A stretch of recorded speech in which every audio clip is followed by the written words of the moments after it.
Selamat menjalankan bagi Anda yang menunaikan ibadah sholat subuh untuk wilayah Jabodetabek dan sekitarnya. Kita ke informasi selanjutnya, pemirsa. Seorang ibu rumah tangga di Kabupaten Pasaman Barat, Sumatera Barat ini marah-marah kepada kurir belanja online. Ya, ibu-ibu tersebut merasa ditipu dan minta uangnya dikembalikan. Ibu-ibu ini memarahi kurir belanja online karena tidak terima paket yang datang tak sesuai pesanannya. Saking emosinya, si ibu sampai membanting paket ke lantai.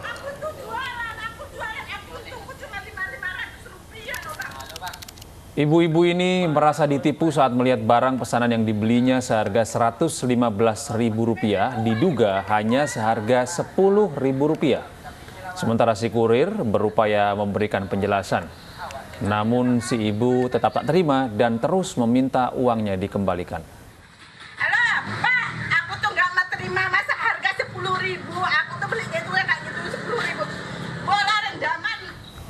Pemirsa, kasus pembeli yang menolak barang yang dipesan secara cash on delivery dan menyalahkan kurir semakin sering terjadi. Tidak hanya mengancam, pembeli bahkan menodongkan senjata api ke kurir yang hanya bertugas mengantarkan barang. Saya bilang ya Pak, tadi kan saya bilang, Bapak kalau misalkan ragu, Bapak mendingan nggak usah dibayar atau tanya atau siapa dulu. Nggak bisa begitu. Cuman kalau begini. Video ini direkam seorang kurir saat mengantarkan pesanannya. Pembeli marah karena mendapati paketnya kosong dan hanya berisi kertas.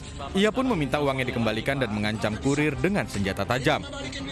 Aksi ini terjadi di Jalan Musyawarah Kampung Parung Bening, Ciputa, Tangerang Selatan. Iya. Tak lama setelah kejadian, pembeli berinisial MDS ditangkap dan diperiksa di Polsek Ciputa Timur.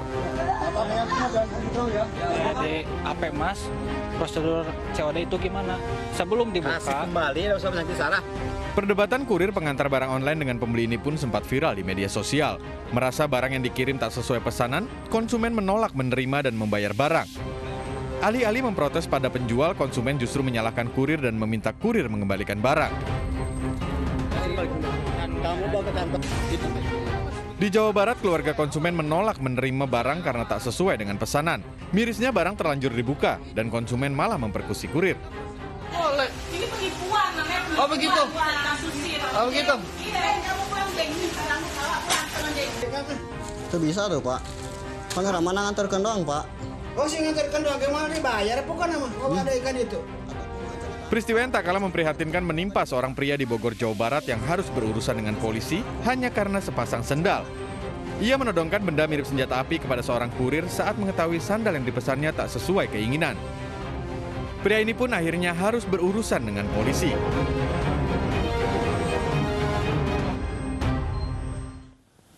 Pemirsa, lebih baik Anda teliti sebelum membeli makanan melalui aplikasi online. Di Surabaya, Jawa Timur, polisi mengungkap restoran abal-abal yang menipu konsumen dengan foto yang tak sesuai dengan aplikasi pemesanan online. One resto berkedok di GrabFood kayak gini. Kelihatannya makanannya enak-enak ya.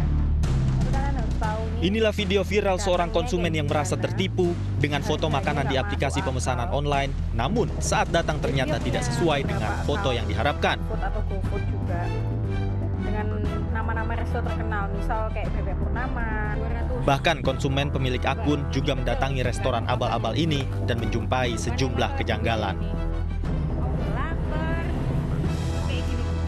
Dari video viral yang viral sejak 9 Juni 2021 itu, polisi akhirnya menangkap seorang wanita yang menjadi dalang dari praktik manipulasi makanan tersebut. Diduga fiktif, artinya merek tersebut dapat kita temui aslinya ada di restoran di Surabaya ini, tapi yang dijual itu tidak sesuai dengan apa yang merek-merek yang ada sebenarnya. Nah, pelaku mengaku ide praktiknya itu terinspirasi dari metode cloud kitchen atau dapur bersama. Di satu kitchen atau dapur ada beberapa brand. itu diperbolehkan sama pihak aplikatornya ya? Saya mengajukan, kalau sayang berarti di ACC. Selain menangkap pelaku, petugas juga menyita barang bukti puluhan telepon genggam, data stok makanan, serta omset penjualan. Pelaku dijerat dengan Undang-Undang tentang Perlindungan Konsumen dengan ancaman hukuman 5 tahun penjara. Dari Surabaya, Sony Hermawan, iNews, laporkan. Dirampas kendaraannya saat hendak mengambil oksigen untuk anaknya, pasangan suami istri mendatangi Mapolres Padang, Sumatera Barat. Selain mobil, emas milik Pak Sutri seberat 50 gram juga diambil.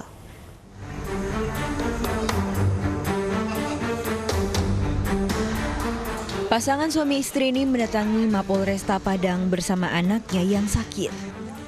Mereka melaporkan tindakan perampasan mobil dan harta oleh debt collector di Tarandam, Padang Timur, Sumatera Barat pada 17 Mei lalu. Saat itu Pak Sutri ini akan mengambil tabung oksigen untuk anaknya yang sakit radang paru-paru. Namun di tengah perjalanan mereka dihadang debt collector. Selain mobil, emas seberat 50 gram juga diambil. Pak Sutri ini akhirnya melaporkan penarikan mobil dan emas milik mereka yang dinilai tidak wajar. Korban mengakui bahwa yang datang itu adalah debt collector atau pihak ketiga dari leasing yang korban lakukan kredit di sana. Kemudian ketika mengambil mobil tersebut, korban mengatakan bahwa ada barang-barang berharga miliknya di dalam mobil tersebut. Namun dari pihak leasing atau dari pihak debt collector mengatakan bahwa barang-barangnya sudah tidak ada lagi. Polisi akan memanggil pihak leasing untuk menyelesaikan kasus ini. Pak Sutri mengaku telah menunggak cicilan selama 6 bulan dan akan membayar tagihannya dengan menjual emas yang telah diambil debt collector. Dari Padang, Sumatera Barat, Budi Sunandar, iNews melaporkan. Pemirsa, teror debt collector juga pernah terjadi di sejumlah daerah. Bahkan kelompok penagih utang ini berani mengambil paksa mobil dari tangan aparat.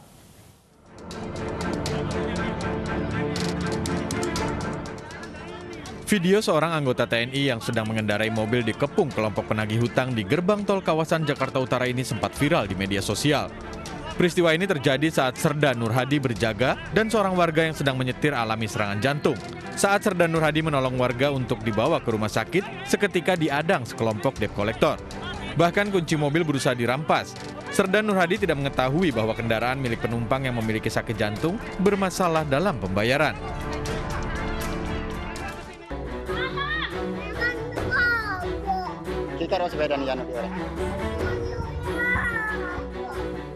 Di Sidoarjo, Jawa Timur, debt collector mengambil paksa sepeda motor yang tertunggak cicilannya. Korban bersikukuh mempertahankan lantaran motor yang akan diambil merupakan milik paman. Video pengambilan paksa sepeda motor yang dialami oleh seorang ibu ini juga sempat viral di media sosial. Diduga pelaku yang mengambil motor korban merupakan pihak ketiga sebuah perusahaan leasing.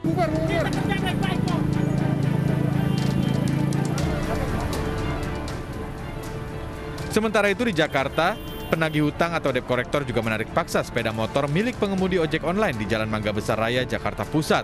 Keributan pun sempat terjadi.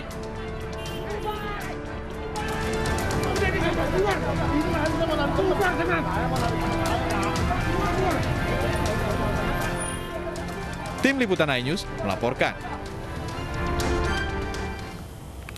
Pemirsa, jenazah wartawan yang tewas ditembak dimakamkan di Jalan Rakuta Sembiring, Kota Pematang Siantar, Sumatera Utara. Isak tangis keluarga mewarnai prosesi pemakaman.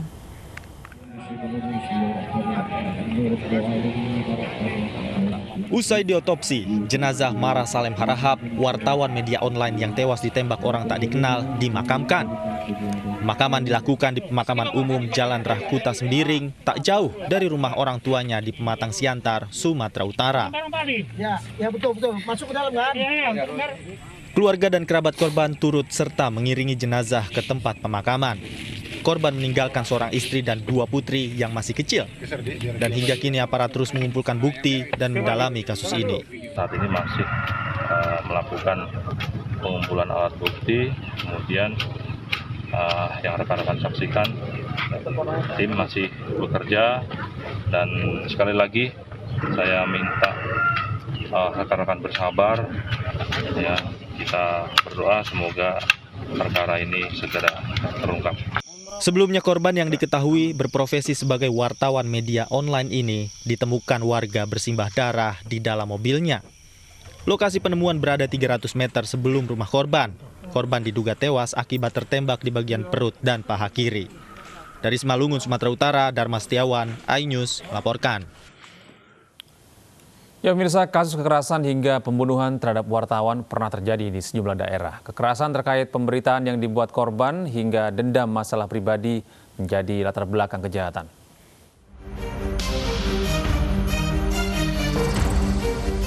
Mobil milik seorang wartawan media televisi nasional di Serdang Bedagai, Sumatera Utara dibakar orang tak dikenal. Saat kejadian, mobil terparkir di teras rumah di Dusun 3 Desa Pon, Serdang Bedagai. Pembakaran mobil pertama kali diketahui istri korban yang terbangun karena mencium bau asap. Saat dipadamkan, tercium aroma bensin. Korban kemudian melaporkan peristiwa ini ke polisi. Diduga pembakaran mobil terkait pemberitaan yang diliput korban.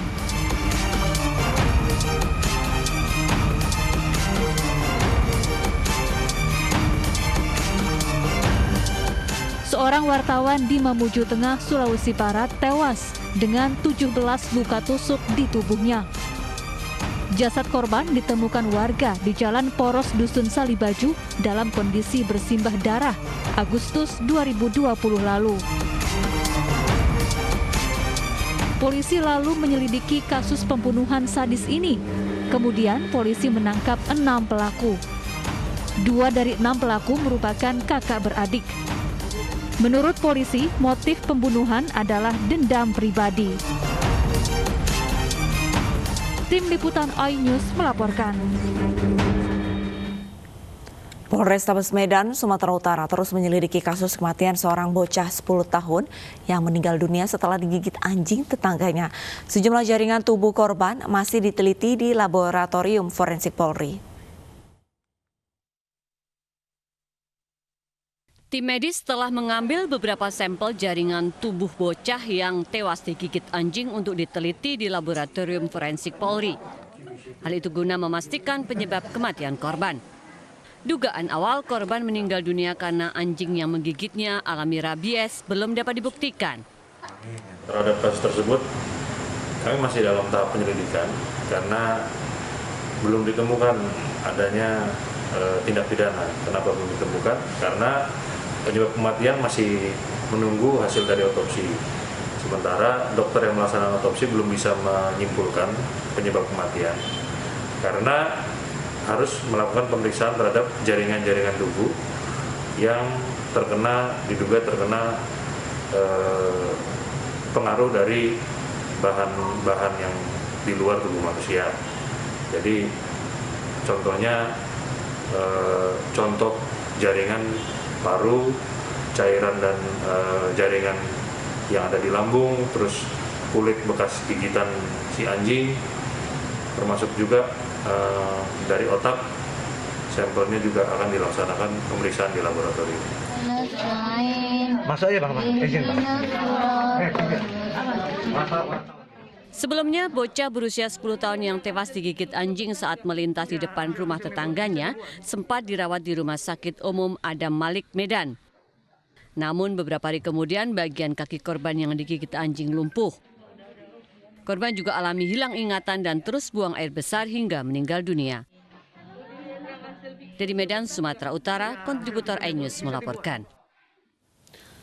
Tergiur dengan harga jual mencapai 20 juta rupiah, seorang pria di Medan, Sumatera Utara nekat mencuri kucing ras Bengal dan pencuri ditangkap setelah pemilik mencari keberadaan kucing lewat komunitas pecinta hewan.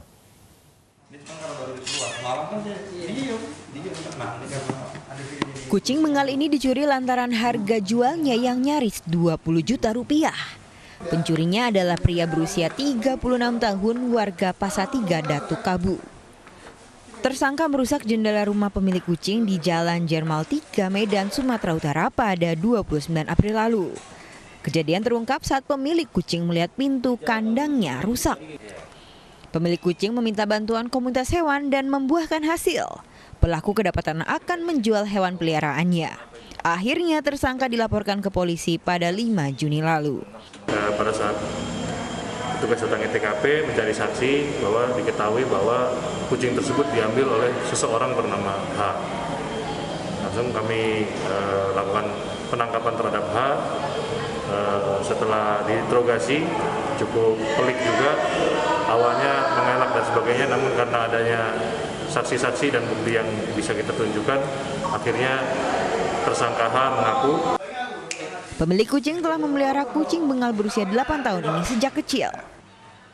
Kasus kucing itu selama ini kan tanggapan masyarakat akan dikesampingkan laporan, tapi di sini kita menunjukkan bahwasannya ternyata tidak, hak-hak masyarakat tetap dilindungi, tetap diproses. Kini tersangka mendekam di Polrestabes Medan dengan ancaman 5 tahun penjara. Dari Medan, Sumatera Utara, Adi Palapa Harahap, iNews melaporkan. Pemirsa, Kejaksaan Agung memulangkan buronan kasus pembalakan liar Adeline Lis dari Singapura. Dan berikut konferensi pers Jaksa Agung ST Burhanuddin terkait pemulangan Adeline Lis.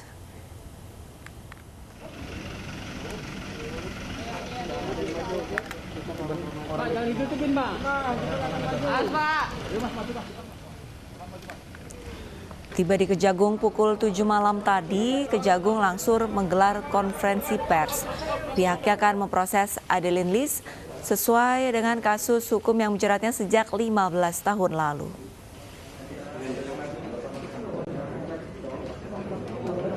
Saudara Adeline Lis yang bersangkutan di Singapura ditangkap dengan menggunakan paspor palsu atas nama Hendro Yonati. Dan tentunya dalam kesempatan ini dan terlaksananya pemulangan ini adalah berkat dukungan dari otoritas pemerintahan Singapura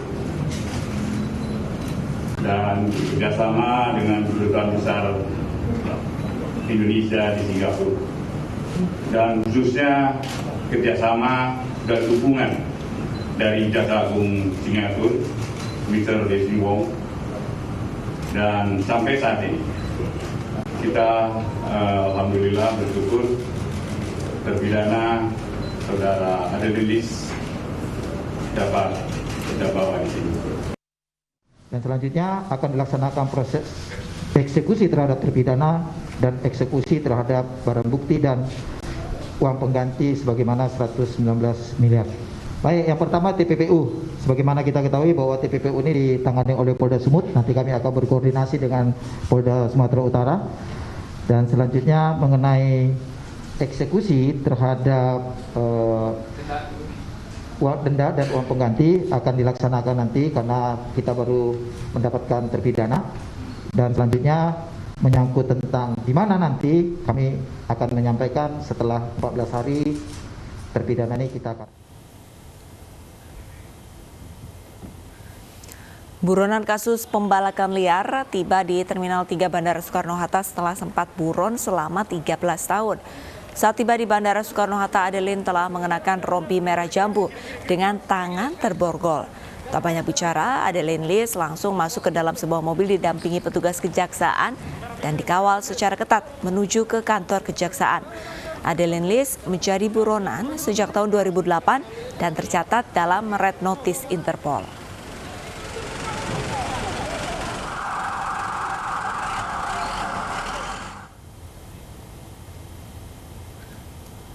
Dan pemirsa, inilah penampakan Adeline Lis saat dipulangkan dari Singapura. Buronan kelas kakap ini dibawa ke Jakarta menggunakan pesawat Garuda dengan nomor penerbangan GA837. Adeline Lis terlibat kasus pembalakan liar dan divonis 10 tahun penjara serta denda 110 miliar rupiah oleh Mahkamah Agung pada tahun 2008. Namun ia berhasil melarikan diri ke Singapura dengan memalsukan paspor atas nama Hendro Leonardi. Adeline adalah pengusaha bidang kehutanan dan pemilik PT Mujur Timber Group